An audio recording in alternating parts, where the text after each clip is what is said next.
The fluorescent lights in the office building hummed with the same monotonous drone they'd produced every morning for the past 11 months. I shifted the stack of file boxes in my arms, feeling the sharp corner dig into my ribs as I navigated the narrow hallway toward the storage room. The fabric of my cardigan sleeve rode up half an inch, and I immediately adjusted my grip, tugging the material back down with practiced urgency. The motion was automatic now, muscle memory developed through months of careful concealment. My heels clicked against the polished marble floor, each step echoing in the empty corridor. I'd arrived at 7:15, as always, a full 45 minutes before anyone else would begin trickling in. The early arrival wasn't about ambition or dedication, though my supervisor certainly appreciated my punctuality. It was about having time to compose myself, to check my reflection in the bathroom mirror, to ensure that every bruise was properly covered, every lie rehearsed and ready. The scent of expensive coffee wafted from the executive floor above, mingling with the faint smell of lemon polish and printer toner that permeated our administrative level. I'd worked as an assistant at Morrison & Associates for nearly a year, processing contracts and filing reports for what appeared to be a legitimate corporate consulting firm. What I'd gradually pieced together through overheard conversations and carefully worded emails was that Morrison & Associates served primarily as a front, handling the legitimate business operations for a much larger, much darker enterprise, controlled by the De Laurenti family. I'd never met Matteo De Laurenti himself, though his name appeared on documents I processed with regularity. The other assistants whispered about him in the break room, their voices dropping to reverent murmurs when discussing the man who supposedly controlled half the city's underground operations, while maintaining the polished veneer of a successful businessman. They said he was cold, calculating, dangerous. They said he could read people like open books, detecting lies before they were fully formed. They said he never forgot a face or a favor. I hoped I'd never have occasion to test the truth of those rumors. The boxes in my arms shifted suddenly as I rounded the corner, and I stumbled slightly, my shoulder colliding with something solid and unyielding. The impact sent a sharp pain radiating through my upper arm, directly over the purple-green bruise Evan had left there 3 nights ago when I'd forgotten to pick up his dry cleaning. I bit down hard on my lower lip to suppress the gasp of pain, tasting copper as my teeth broke the healing split that ran along the inside of my mouth. "Careful." The voice was low, controlled, with the faintest trace of an Italian accent softening certain consonants. I looked up, my breath catching in my throat. Matteo De Laurenti stood directly in front of me, close enough that I could smell his cologne, something expensive with notes of bergamot and leather. He was taller than I'd expected, probably 6'2", with dark hair swept back in a precise style that emphasized the sharp angles of his face. His charcoal suit was impeccably tailored, fitting his broad shoulders and lean frame, with the kind of perfection that spoke of custom work by master craftsmen. His eyes, a striking shade of dark brown that appeared almost black in the hallway's lighting, fixed on me with an intensity that made my pulse quicken. "I'm so sorry, Mr. De Laurenti," I stammered, taking a hasty step backward. The movement caused my cardigan sleeve to slip again, riding up to expose a 2-inch strip of discolored skin along my forearm. His gaze dropped to the exposed bruise. The change in his expression was subtle, a slight narrowing of his eyes, a barely perceptible tightening of his jaw. I yanked the sleeve down immediately, heat flooding my face as I scrambled for an excuse. "I'm fine, really. Just clumsy," I said quickly, the lie tumbling out with the ease of long practice. "I fell on the stairs at my apartment building last week. The landlord keeps saying he'll fix the loose railing, but you know how it is." Matteo didn't respond immediately. He studied me with the kind of thorough assessment I imagined he applied to business deals and potential threats, his dark eyes moving across my face with methodical precision. I fought the urge to look away, knowing that breaking eye contact would only confirm whatever suspicions were forming in his mind. "What's your name?" he asked finally, his tone casual, but his gaze remaining sharp. "Helena Rossi, sir. I work in administrative services, 3rd floor." "Helena." He repeated my name as if testing the weight of it. How long have you been with the company? Almost a year, Mr. De Laurenti. He nodded slowly, still watching me with that unnerving intensity. You arrive early. It wasn't a question, but I answered anyway. I prefer to get ahead of the day's work, sir. It's easier to focus before the phones start ringing. And you often carry boxes that large by yourself? I glanced down at the files still clutched in my arms, suddenly aware of how my hands were trembling slightly. It's part of my job, sir. Records management. Matteo stepped closer, and I instinctively tensed, a reaction I tried to hide but knew I'd failed to fully suppress. He noticed, of course. Men like him noticed everything, but instead of commenting on my obvious discomfort, he simply reached out and took the boxes from my arms with practiced ease. The storage room? He asked. I nodded, too surprised to form words. Matteo De Laurenti, the man whose name made seasoned businessmen nervous, was carrying my file boxes. He moved down the hallway with the fluid grace of someone completely comfortable in his own power, and I followed a step behind, my mind racing. The storage room was at the end of the corridor, a cramped space lined with metal shelving units holding years of archived documents. Matteo set the boxes down on the designated shelf with precision, then turned to face me in the confined space. The room suddenly felt much smaller with him in it. These stairs at your apartment, he said, his voice deceptively casual. They must be particularly treacherous to cause bruising in that pattern. My heart hammered against my ribs. I'm sorry, sir. Bruises from a fall typically show on the knees, palms, elbows, impact points. His gaze moved to my concealed forearm, then up to my face. The pattern I saw on your arm looked more consistent with gripping pressure, someone's fingers specifically. The air seemed to thicken in my lungs. I forced myself to maintain eye contact, to keep my expression neutral, to deliver the lie I'd perfected through months of practice. I caught myself on the railing when I stumbled. My own hand gripped my arm to prevent falling. It was a terrible explanation, anatomically impossible if you thought about it for more than 3 seconds, but Evan had trained me well in the art of delivering confident lies, and my voice didn't waver as I spoke the words. Matteo was quiet for a long moment, his dark eyes searching my face for cracks in the facade. When he finally spoke, his voice was soft, but carried an edge that sent a shiver down my spine. Look at me, Helena. I was already looking at him, but something in his tone made me truly meet his gaze, made me unable to look away. Now, tell me who did this to you. The question, delivered with such certainty that someone had indeed done this, that my carefully constructed story was transparent, hit me like a physical blow. For a moment I wanted desperately to tell him the truth, to explain about Evan, about the way he used his position as a police officer to make me feel like no one would ever believe me over him, about the cycle of apologies and accusations, the gifts followed by rage, the way he'd isolated me from my friends until I had no one left to call. But fear was a powerful suppressant of truth. Fear of Evan finding out I'd talked. Fear of the consequences if I dared to name him. Fear of being dismissed or, worse, blamed for provoking him. No one, sir, I whispered. I told you, I fell. Matteo's jaw tightened almost imperceptibly. He reached into his jacket pocket and withdrew a business card, holding it out to me. I took it with trembling fingers, noting the embossed lettering and the single phone number printed below his name. If you fall again, he said, his tone making it clear he knew exactly what kind of falling I was doing. Call that number. Any time, day or night. Before I could respond, he moved past me toward the door, pausing only to add, and Helena, I don't believe in coincidences.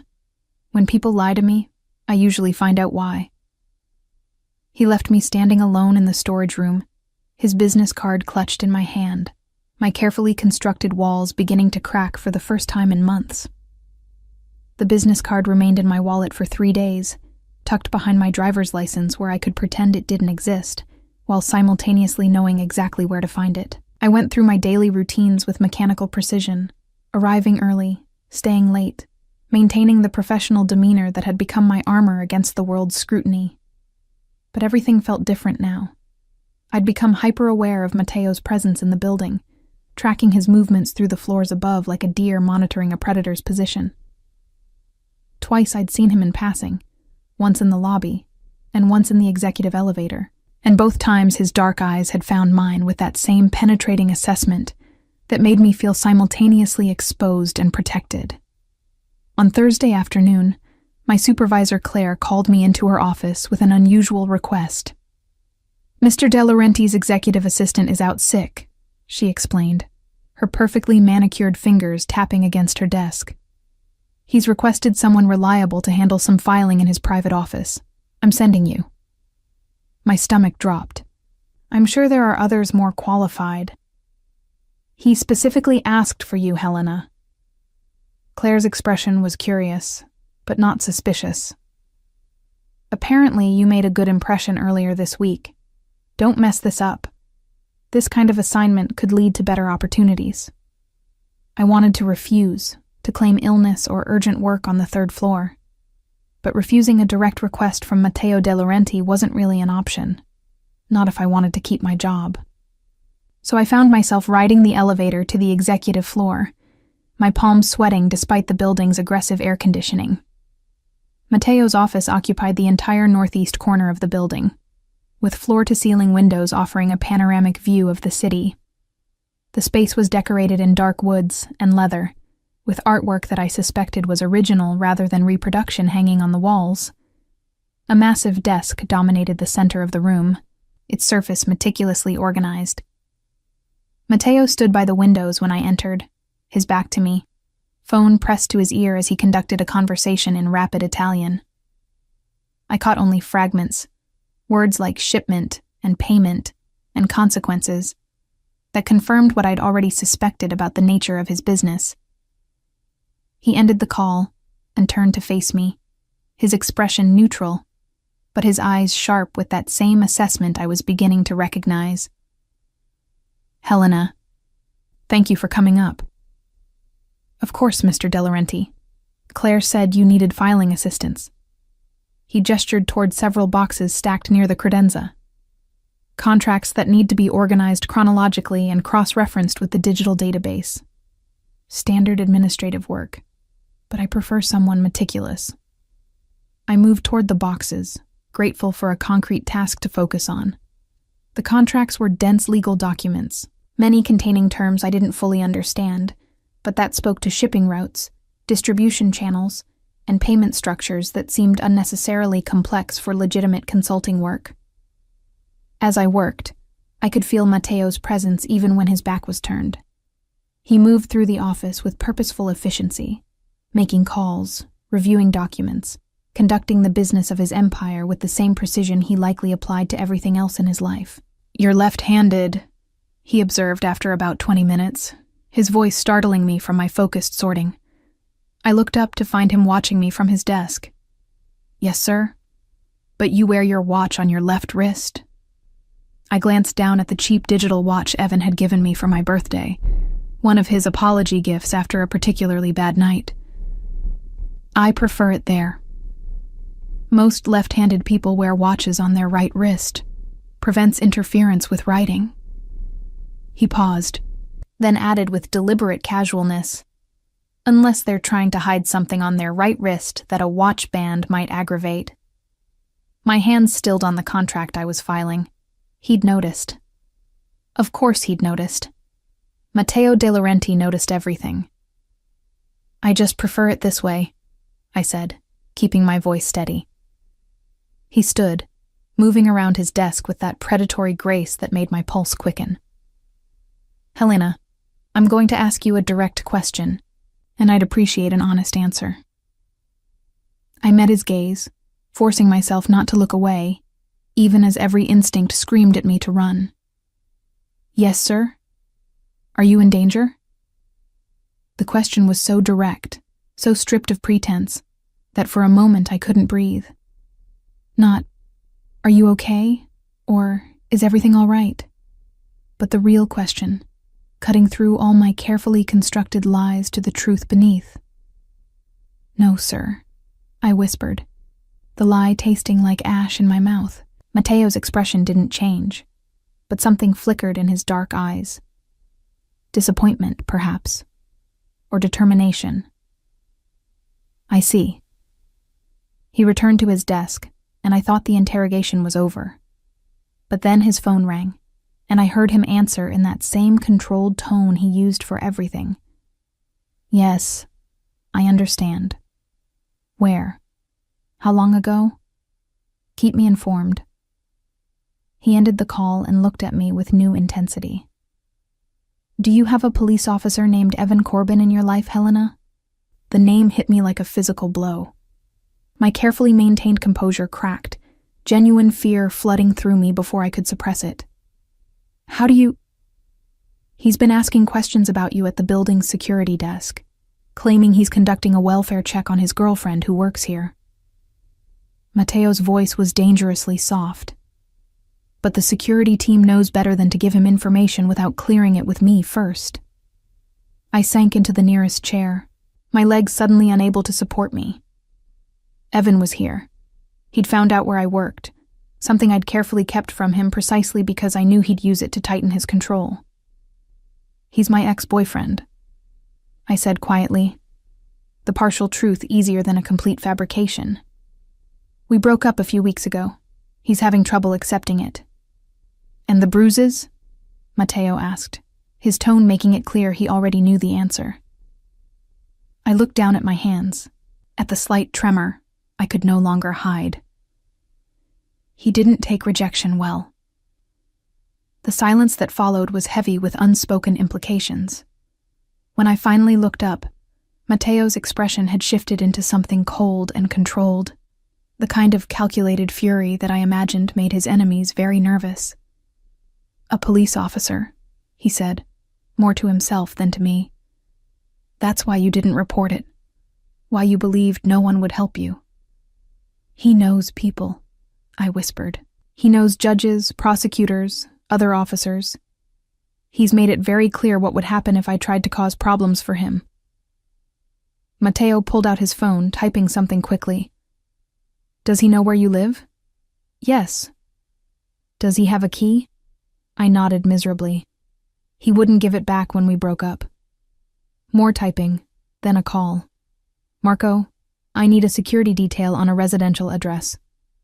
He rattled off my apartment building and unit number from memory, making me realize he'd already had me investigated. "Immediate deployment. No one gets near the door without my approval. Yes, including police. I don't care what credentials they show. Clear it through me first."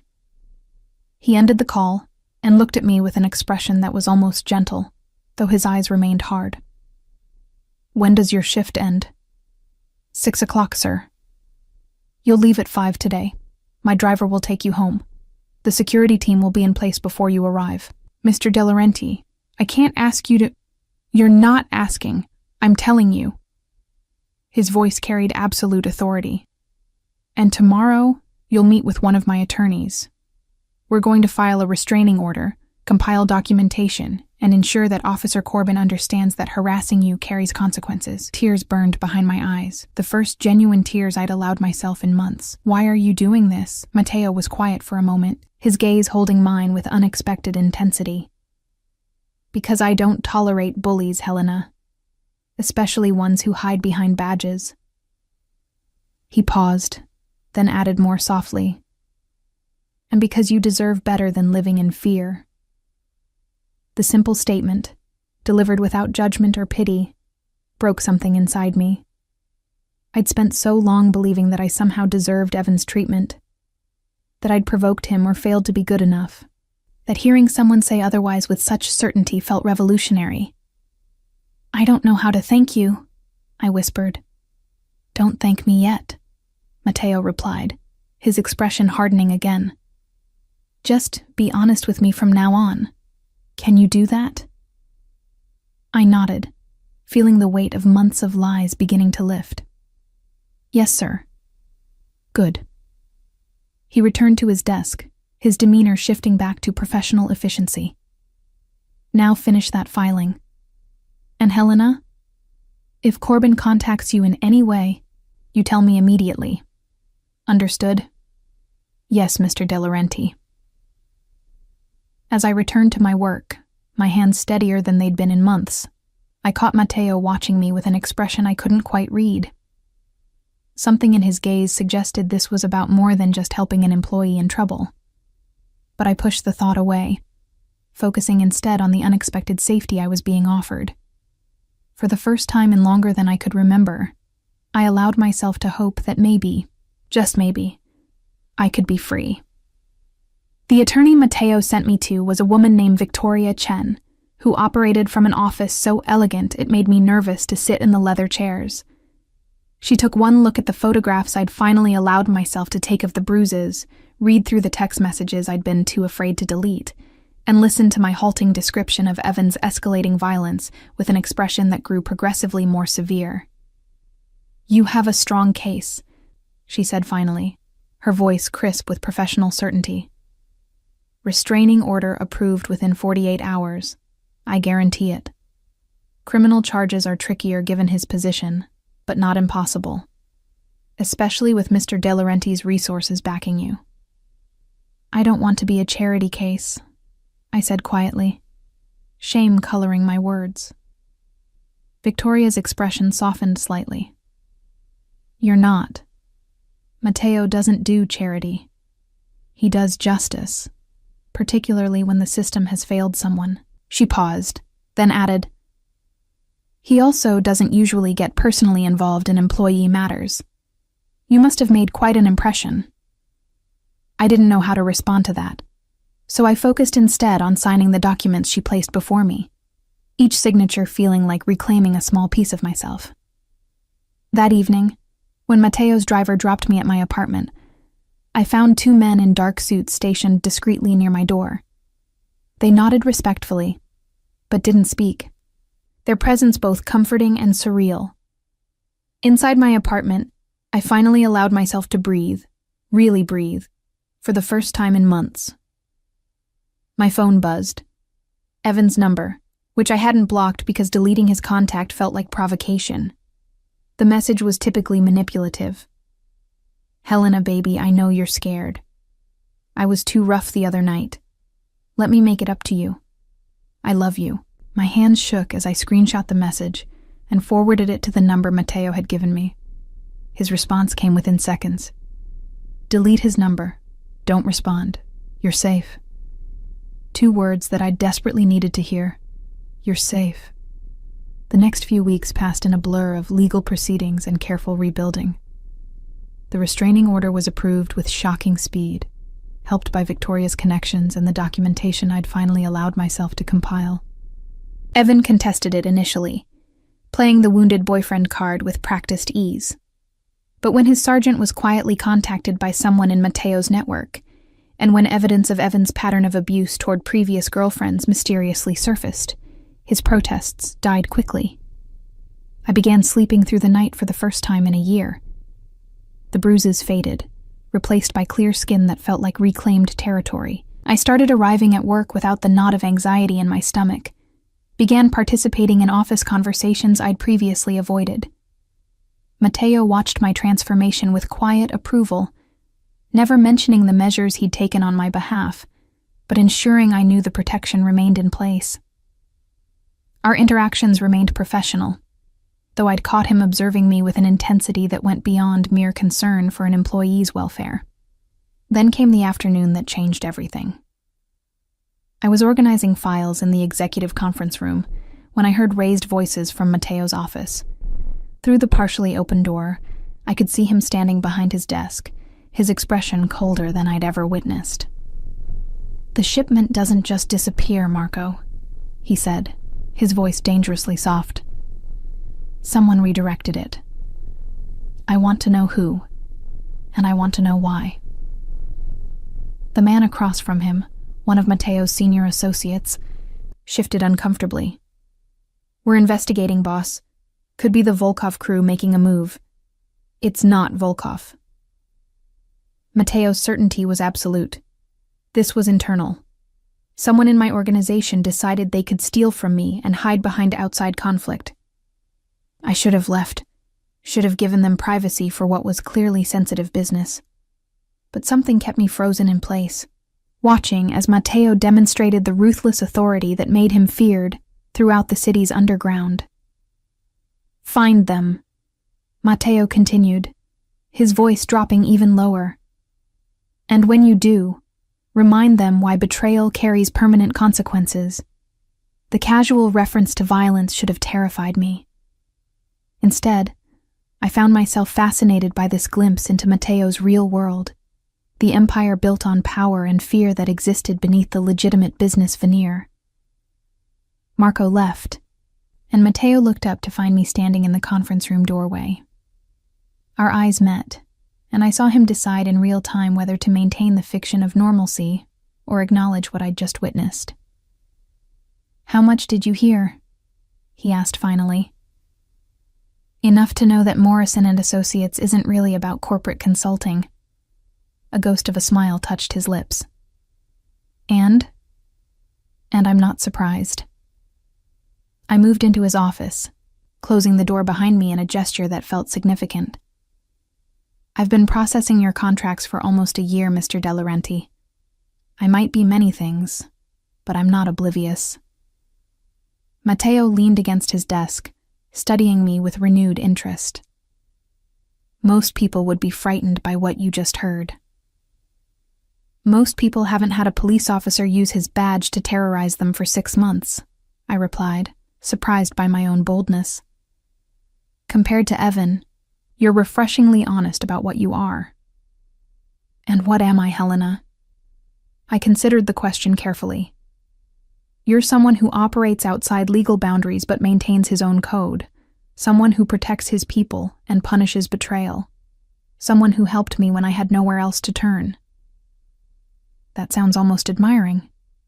It's factual. I moved closer, drawn by something I couldn't quite name.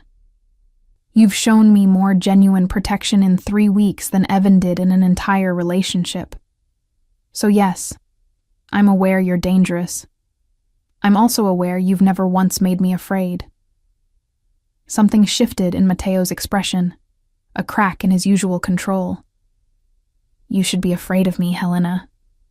What I do, the world I operate in, it destroys everything soft and good it touches. Then why help me?" I challenged.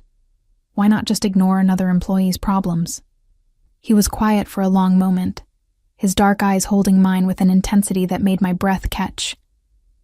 "Because when I saw those bruises, when you tried to lie to me with that ridiculous story about falling, I wanted to find whoever hurt you and make them understand what real fear feels like." The raw honesty in his voice sent a shiver through me.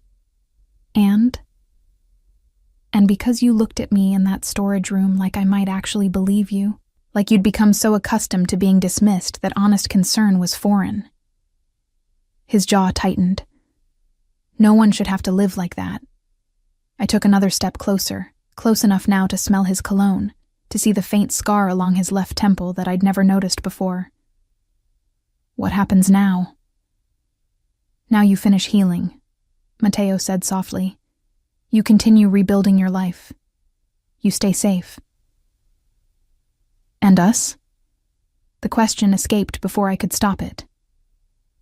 "Is there an us?" Mateo reached out slowly, giving me time to pull away, and tucked a strand of hair behind my ear with surprising gentleness. "There shouldn't be. You deserve someone whose world doesn't include the kind of violence I deal in daily." "But," I pressed, holding his gaze. "But I can't seem to stop thinking about you," he admitted, his voice dropping to barely above a whisper. "About how brave you are, how you walked into work every day hiding pain no one should have to endure. About how you're rebuilding yourself piece by piece with a strength most of my soldiers don't possess." My heart hammered against my ribs. "I'm thinking about you too." "Helena?" I know what you are, Matteo. I used his first name deliberately, watching his eyes darken at the intimacy. I know you're dangerous. I know being close to you means entering a world most people never see. But I also know that you make me feel safer than anyone ever has. That you've given me my life back. He cupped my face in his hands, his touch gentle despite the calluses that spoke to violence committed. If we do this, there's no going back. My enemies will know you matter to me. The target on my back extends to you. Evan was a target I didn't choose, I said quietly. You would be one I did. Matteo's thumb traced my cheekbone with devastating tenderness. You're sure? Instead of answering, I closed the remaining distance between us and kissed him. His response was immediate and controlled, one hand sliding into my hair, while the other settled at my waist, pulling me closer with a possessiveness that should have frightened me, but instead made me feel claimed in the best possible way. When we finally broke apart, both breathing harder, Matteo rested his forehead against mine. This changes everything. I know, I whispered. I'll protect you with everything I have. I know that too. He kissed me again, slower this time, deeper, and I felt the last of my carefully constructed walls crumble. I was free from Evan's violence, free from fear, and falling for a man who was dangerous to everyone except me. It should have terrified me. Instead, it felt like coming home. The transition from professional distance to acknowledged intimacy happened with surprising naturalness, as if we'd both been waiting for permission to stop pretending. Matteo didn't hide our relationship from his organization, though he was strategic about how it was presented. I wasn't just another woman he was seeing. I was under his protection, which in his world carried weight and consequences. People will talk, he warned me one evening as we shared dinner in his private office, a routine we'd established over the past 2 weeks. They'll say you're with me for money or power or safety. I set down my fork, meeting his gaze steadily. Let them talk. I know the truth. Which is? That you saw me when I'd become invisible to myself. That you offered me a choice when I thought I had none. I paused, then added with a slight smile. And that you're surprisingly romantic for someone whose phone conversations occasionally include the phrase, handle it permanently. Matteo's expression softened, the hard edges smoothing into something almost tender. You're good for me, Helena. You remind me that there's more to life than power and control. And you're good for me, I replied honestly. You showed me what protection without possession looks like. He reached across the desk, taking my hand in his thumb tracing circles on my palm. About that, I need to tell you something, and I need you to listen without interrupting. The seriousness in his tone made me tense. Okay. The man who redirected my shipment? We found him. One of my lieutenants, someone I'd trusted for 5 years. Matteo's jaw tightened. He admitted under questioning that he was approached by a third party who wanted information about my operations. Someone willing to pay well for details about my security, my routines, my vulnerabilities. My stomach dropped. Who? Evan Corbin. The name hit me like ice water. What? Matteo's grip on my hand tightened protectively. Your ex has been conducting his own investigation into me for weeks. He found out about our relationship, about the protection I've provided you, and he's decided I'm the reason you left him. That's insane, I whispered. I left him because he was hurting me. Abusers rarely accept responsibility for losing control over their victims, Matteo said grimly. He's convinced himself that I manipulated you, stole you from him, and now he's trying to find a way to hurt me through you. Fear clawed at my throat. The restraining order means nothing to someone who's decided he has nothing left to lose. Matteo stood, moving around the desk to pull me into his arms. Which is why I'm moving you. I pulled back to look at him. What? Your apartment isn't secure enough.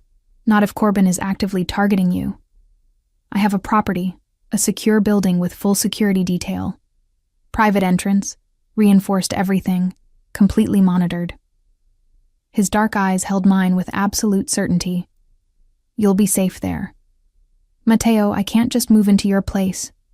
It's not my place, he interrupted gently. It's a property I own, but I don't live there. Separate from my personal residence, completely secure, yours to use as long as you need. I studied his face, seeing both the command and the concern beneath. You've already decided this. Yes. No apology, just honesty. I won't negotiate on your safety, Helena. Part of me wanted to argue, to insist on maintaining some independence, but the larger part, the part that had learned to recognize genuine protection, understood he was right. Evan was escalating, and staying in my vulnerable apartment was foolish pride masquerading as independence. Okay, I said quietly. When? Relief flashed across Mateo's features. Tonight. I already have people packing your belongings. Everything will be moved and secured before morning. You were that certain I'd agree? A ghost of a smile touched his lips. I was that certain you're smart enough to recognize the difference between control and protection. He was right, of course. The apartment he moved me into was beautiful. A 2-bedroom unit in a building that looked residential from the outside, but housed security features I'd only seen in movies. Fingerprint entry, bulletproof glass, panic buttons in every room. It should have felt like a cage, but instead, it felt like sanctuary. Mateo visited frequently, though he was careful to respect boundaries, never assuming his protection entitled him to intimacy. We fell into a rhythm of shared dinners, long conversations that stretched past midnight, moments of connection that deepened what was growing between us. 3 weeks after the move, as we sat on the apartment's balcony watching the city lights, I asked the question that had been building in my mind. What will you do about Evan? Mateo was quiet for a moment, his profile sharp against the night sky. What do you want me to do? I want him to stop, I said honestly. I want him to face consequences for what he did to me, for what he's trying to do now. But I don't want you to become a monster because of him. He turned to face me, his expression serious. Helena, I'm already what I am. The question is whether you can accept that some problems in my world are solved with methods your world would consider extreme. I'm not asking you to be someone you're not, I said carefully. I'm asking you not to let him corrupt what we have. Don't let his obsession with me turn this into violence that stains us. Mateo pulled me close, his arms wrapping around me with protective strength. You're asking me to show restraint when everything in me wants to eliminate the threat he represents. I'm asking you to trust that there are other ways, I said against his chest. You have lawyers, connections, evidence of his corruption. Destroy his career, his credibility, his ability to hurt anyone else. But don't destroy yourself in the process. He was silent for a long moment, and I could feel the tension in his body, the war between his instincts and my request. Finally, he pressed a kiss to the top of my head. For you, he said quietly. I'll do it your way. But if he comes near you, if he so much as threatens you again, all promises are void. Deal. The campaign against Evan was methodical and devastating. Victoria Chen presented evidence of his abuse to internal affairs, backed by testimony from his previous victims who'd been too afraid to come forward before. Mateo's connections ensured the investigation couldn't be buried. Within 2 months, Evan Corbin was fired, facing criminal charges, and effectively destroyed professionally. I should have felt triumphant. Instead, I just felt free. The night the news broke, Mateo found me on the balcony again, staring at the city with emotions I couldn't quite name. Regrets? He asked softly, coming to stand beside me. No. I leaned into him, his warmth grounding me. Just processing. A year ago, I thought I'd never escape him. Now he's facing everything he put me through. Justice, Matteo murmured. It took longer than I wanted, but it's complete. I turned in his arms, looking up at his face. Thank you. For listening to me. For doing this the way I asked. For being more than what people think you are. His hand came up to cup my cheek, his touch gentle despite the violence those same hands had committed. You make me want to be better, Helena. You make me remember there's more to power than fear. And you make me remember I'm worth protecting, I whispered. He kissed me then, and in that moment, I understood that I'd fallen completely for this complicated, dangerous man who had given me back my life. Not because I needed his protection, but because I chose to love him despite, and because of everything he was. When we finally broke apart, Matteo's eyes held a question. Move in with me, my actual home, not this safe house. Be with me fully. Are you sure? I asked. Your world, your life, it's not exactly normal. Nothing about us is normal, he replied with a slight smile. But it's real. You're the most real thing in my life, Helena. I want you with me. I thought about the journey from that first collision in the hallway to this moment. About bruises faded and lies abandoned. About fear replaced with trust.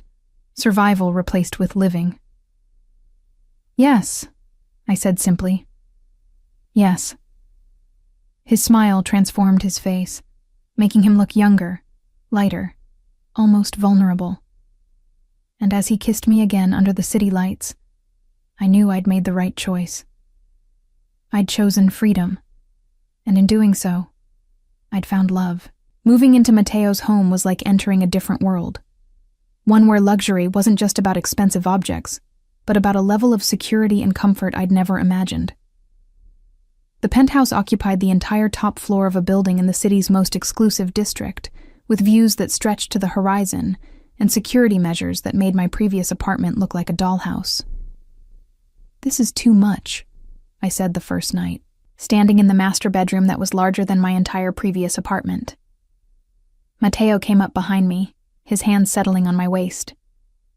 It's home. Our home now, if you want it to be. I turned in his arms, studying his face in the dim lighting. I grew up in a 2-bedroom house with 4 siblings. I'm not sure I know how to live like this. You'll learn, he said with a slight smile. Besides, it's not about the space or the luxury. It's about being somewhere you're completely safe, where you never have to hide or pretend, or fear. He was right, of course. The true luxury wasn't the marble bathrooms or the chef's kitchen I barely knew how to use. It was the freedom to exist without constantly monitoring my surroundings, without calculating exit strategies, without bracing for violence. The first few weeks were an adjustment. Matteo's staff was discreet but present, people who appeared to handle household management, security, and various undefined tasks that I suspected had more to do with his underground operations than legitimate business. They treated me with respect that bordered on deference, clearly taking their cues from Matteo's obvious regard for me. They're very formal, I mentioned one morning over breakfast, watching as the housekeeper silently refreshed our coffee before disappearing. They're protective, Matteo corrected.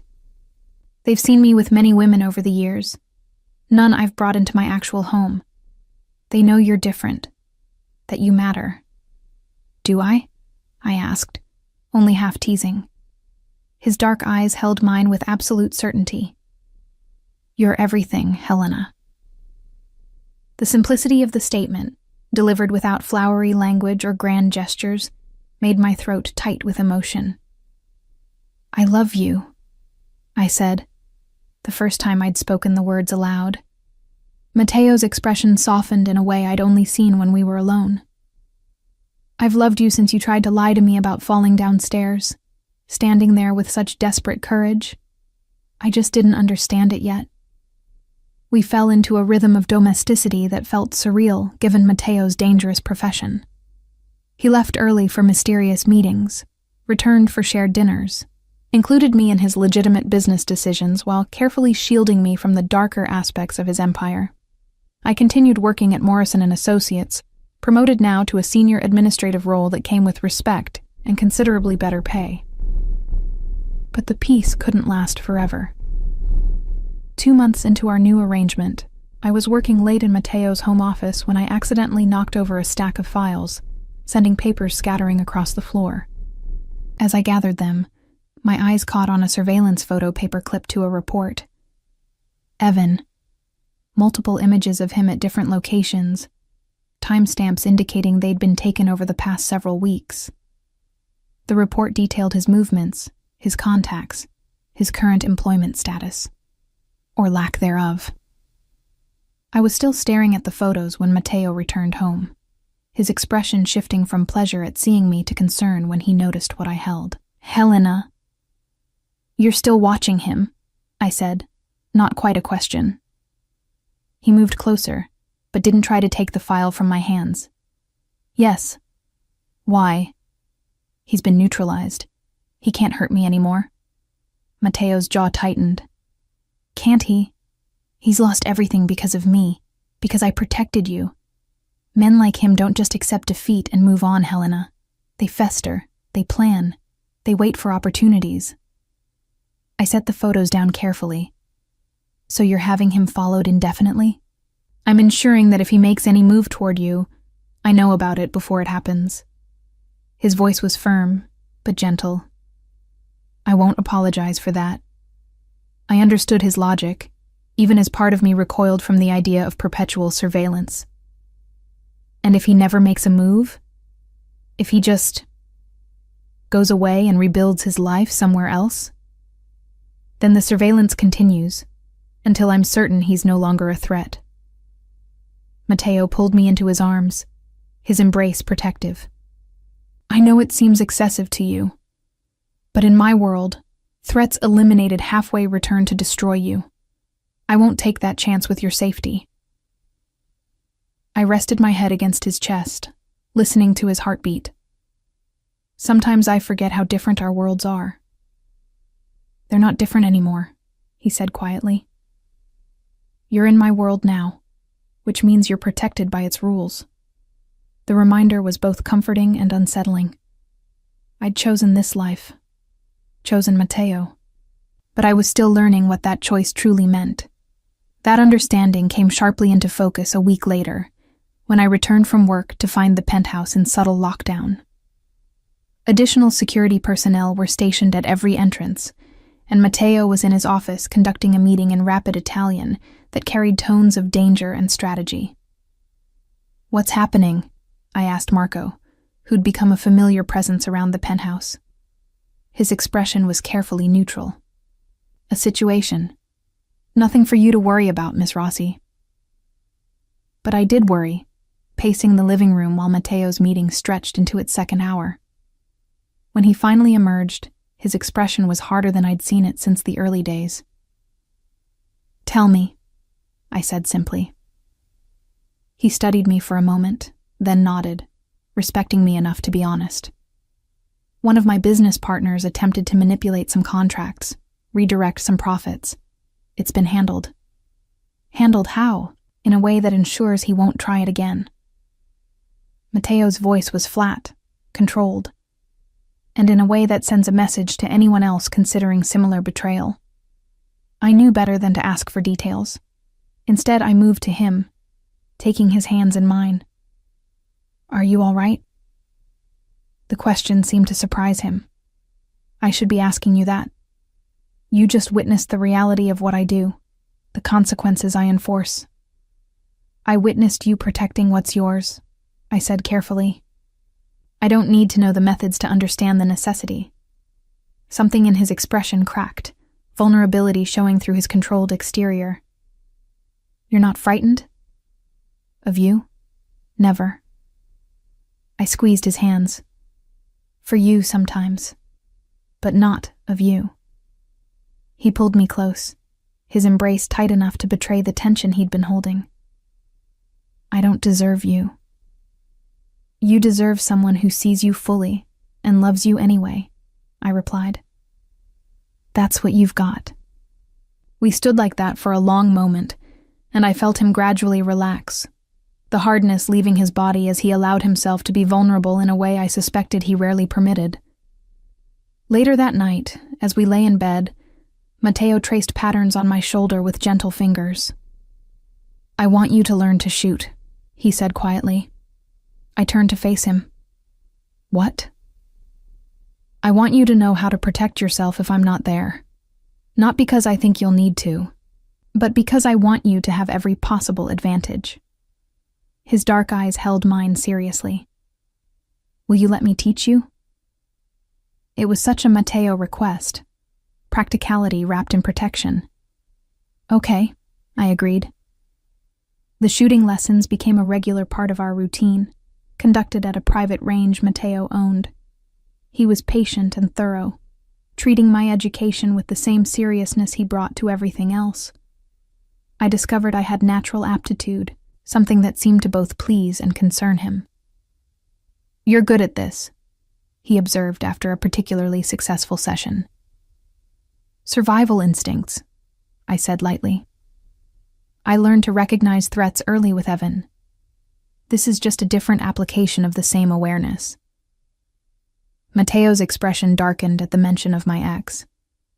"He tried to contact your mother last week." I went still. "What?" "He showed up at her house, claimed he was worried about you, wanted to make sure you were all right." Matteo's voice was controlled fury. "She called my people immediately, exactly as instructed. He was removed from the property before any real contact occurred. My mother knew about Matteo, about our relationship, and had surprisingly accepted it with more grace than I'd expected. She'd seen me at my lowest during the Evan months, had watched me rebuild, and she credited Matteo with that transformation." "Is she okay?" I asked. "She's fine. Shaken, but fine." He paused. "This is escalation, Helena. He's testing boundaries, looking for vulnerabilities. So what do? We tighten security and wait," Matteo said grimly. "He'll make a mistake eventually. They always do." The mistake came 2 weeks later, on a rainy Tuesday evening when I was working late at the office. I'd sent Matteo's driver home, planning to take a cab, wanting a moment of normalcy in my increasingly protected life. I was locking my office door when I heard footsteps behind me, too heavy and purposeful to belong to the cleaning staff. I turned to find Evan standing in the hallway, his appearance disheveled, his eyes carrying a wildness I'd never seen before. "Hello, Helena," he said softly. "We need to talk." My hand moved instinctively to my phone, but Evan was faster, closing the distance between us and gripping my wrist with familiar, painful pressure. "Don't," he said, his voice carrying that dangerous calm I remembered too well. "Just talk to me. 5 minutes, that's all I'm asking." My training with Matteo kicked in, the hours of self-defense and awareness translating into automatic assessment. Evan was blocking the main exit, but there was a stairwell 20 feet behind me. He was bigger and stronger, but desperate, which made him unpredictable. "How did you get in here?" I asked, buying time while my thumb found the emergency contact on my phone, the one Matteo had programmed to alert his entire security network with a single press. "I still have friends, Helena. Friends who don't think you should be shacking up with a criminal." His grip tightened, making me wince. "Do you have any idea what you've done to my life? Everything I worked for, gone because of your lies." "They weren't lies," I said quietly, pressing the button while maintaining eye contact. "You hurt me, Evan. Repeatedly." I finally found the courage to stop pretending that was normal. "I loved you." His voice rose, echoes bouncing off the empty hallway. "I gave you everything, and you threw it away for what? For him? For a goddamn mobster who's using you?" "Matteo doesn't use me," I replied, and was surprised by the certainty in my voice. "He protects me. He sees me. He's never once made me afraid." "Because you haven't seen what he really is yet," Evan spat. Do you know what I've learned about Matteo De Laurenti? The people he's hurt, the lives he's destroyed? You think you're safe with him? Safer than I ever was with you. The truth of that statement hit him visibly, rage flooding his features. You ungrateful. He didn't finish the sentence. The stairwell door burst open and Marco appeared, flanked by 2 other security personnel. Their weapons were drawn but not pointed, their presence a clear but controlled threat. Step away from her, Marco said calmly. Now. Evan's grip loosened fractionally, his eyes darting between the armed men and me. This is illegal detention. I'm a police officer. You're a fired police officer with an active restraining order who's currently violating that order. A new voice cut in.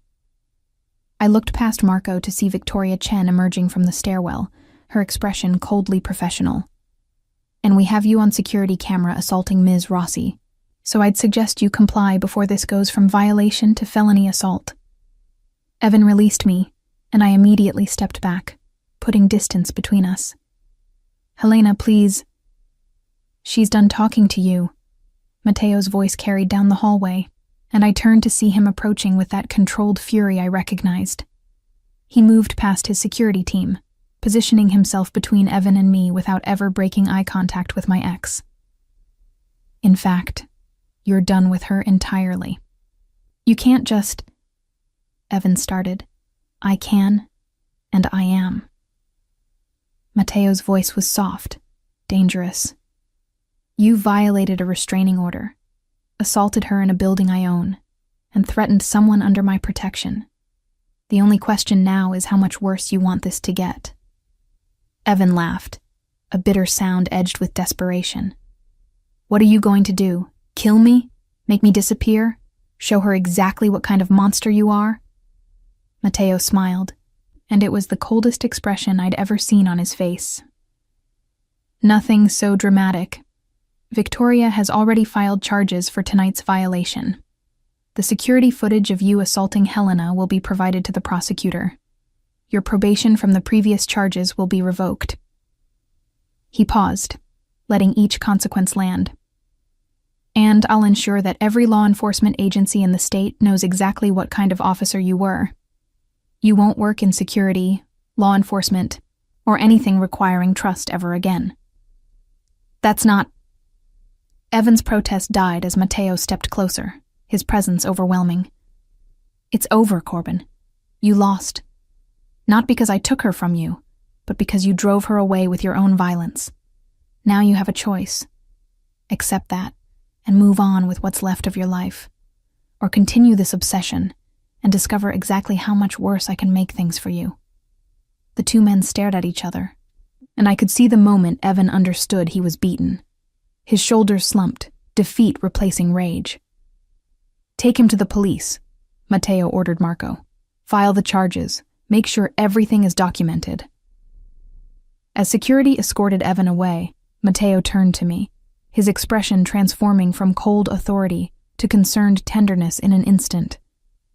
Did he hurt you? I looked at my wrist, already showing the red marks that would become bruises. Nothing serious. His jaw tightened, and he gently took my hand, examining the damage with careful attention. I should have had someone with you. I sent the driver away, I admitted. I wanted to feel normal for a few hours. Normal doesn't exist for us anymore, he said quietly, pulling me into his arms. Not while you're mine. The possessiveness in his voice should have bothered me, but instead, it felt like safety. I'm sorry. Don't apologize for wanting independence. Just promise me you'll be smarter about it. He pressed a kiss to my forehead. I can't protect you if you actively avoid protection. I promise. We stood like that for a long moment, and I felt the adrenaline of the confrontation gradually fading, replaced by the solid certainty of Matteo's presence. What happens now? I asked. Now we go home, he said. Evan will be processed, charged, likely serve time for the violation. His obsession with you ends tonight, one way or another. And it did. The charges stuck. Evan's probation was revoked, and he was sentenced to 18 months. By the time he was released, I'd heard he'd moved to a different state, taken a job in private security that had nothing to do with law enforcement, and finally accepted that I was beyond his reach. Life with Mateo settled into its own rhythm after that. I learned to navigate his world, the legitimate business, and the shadowy empire that existed beneath. I discovered I had a talent for seeing patterns in his operations, for identifying inefficiencies and potential problems. Gradually, I became more than just the woman he protected. I became a trusted advisor, someone whose insight he valued. "You're good at this," he said one evening as I pointed out a discrepancy in one of his shipping manifests that would have cost him significantly if unnoticed. "I'm good at seeing what doesn't fit," I replied. Survival skill from living with Evan. I learned to notice when things were off, when danger was building. Mateo's expression softened. "You've turned trauma into strength. Not many people can do that." "I had help," I said, reaching for his hand. "You showed me what safety feels like, made me believe I deserved it." He pulled me into his lap, his arms wrapping around me with protective strength. "You deserve everything, Helena. Safety, respect, love, all of it." "I have all of it," I whispered. "With you." 6 months after Evan's final arrest, Mateo proposed. Not with a grand gesture or public spectacle, but in the privacy of our home, with words that were simple and devastatingly sincere. "Marry me," he said one morning over coffee. "Not because I own you or possess you, but because I love you. Because you make me want to be better than what I am. Because I can't imagine my life without you in it." I said yes without hesitation. And when he slid the ring onto my finger, a platinum band with a single perfect diamond, I understood that I'd found something I'd stopped believing existed. A man who was dangerous to everyone except me, who protected without possessing, who loved without controlling. Our wedding was small, intimate, attended by the few people in both our lives who understood what we'd built together. My mother cried happy tears, Victoria Chen served as my maid of honor, and Marco stood beside Mateo, the first time I'd seen either of them show genuine emotion. But the moment that defined everything came during our vows. Mateo had written his own, and when he spoke, his voice carried absolute certainty. "I promise to protect you without imprisoning you, to love you without owning you, to honor your strength while offering my own. You saved me, Helena, from a life where power was the only thing that mattered. Now you're the only thing that matters." I'd written my own vows too, and when I spoke, I saw his eyes glisten with uncharacteristic moisture. "You saw me when I'd become invisible to myself. You offered me safety when I'd forgotten I deserved it. You showed me that protection and freedom aren't opposites, that strength and gentleness can exist in the same person.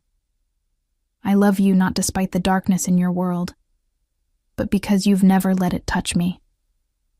You're my home, Mateo. My choice. My future." As we kissed to seal our vows, I thought about the journey from bruised and broken to whole and free, about the mistake of a man who thought violence was love, and the gift of a man who understood the difference. Matteo De Laurenti was feared by many, respected by more, and loved completely by me. Not because I needed his protection, though he offered it freely, but because he'd given me something more valuable: the power to protect myself, the courage to demand what I deserved, and the freedom to choose love on my own terms. We built a life together that balanced his dangerous world with my need for normalcy. I continued working, eventually taking over management of his legitimate businesses, discovering I had a talent for strategy and negotiation. He included me in decisions, valued my insight, treated me as an equal partner rather than a possession to be guarded. And on the nights when his darker business required attention, when he returned home with that cold edge I recognized, I was there to remind him of who he was beyond the violence and power. I was the softness in his hard world, and he was the strength that allowed me to be soft without being vulnerable. Our first anniversary fell on a rainy Tuesday, exactly like the night Evan had made his final attempt to control me. We spent it at home, cooking together in the kitchen, laughing at my attempts to properly season the pasta sauce under Matteo's amused instruction. "You know," I said as we ate dinner on the balcony, rain creating a curtain of privacy around us. "A year ago I couldn't have imagined this. Being happy, feeling safe, loving someone without fear." Matteo reached across the table, taking my hand in his. "A year ago, I couldn't have imagined that a woman trying to lie about falling downstairs would become the most important person in my world." "No regrets?" I asked, only half teasing. "Not one." His dark eyes held mine with absolute certainty. "You're the best thing that ever happened to me, Helena. My choice, my love, my life. Forever," I whispered. "Forever," he confirmed. And as he kissed me under the rain-dark sky, I knew it was true. We'd both been broken in different ways. Both learned to survive in worlds that tried to destroy us. But together, we'd built something unbreakable. I'd lied about the bruises once, too afraid to tell the truth. Now I lived in absolute honesty with a man who saw through every pretense to the real me beneath. A man who'd stopped me from drowning in fear and shown me how to swim. Matteo De Laurenti had given me my life back, and in return, I'd given him my heart, freely and completely, knowing it would be protected as fiercely as he protected everything else he considered his. Not because I was his possession, but because I was his choice. And he was mine.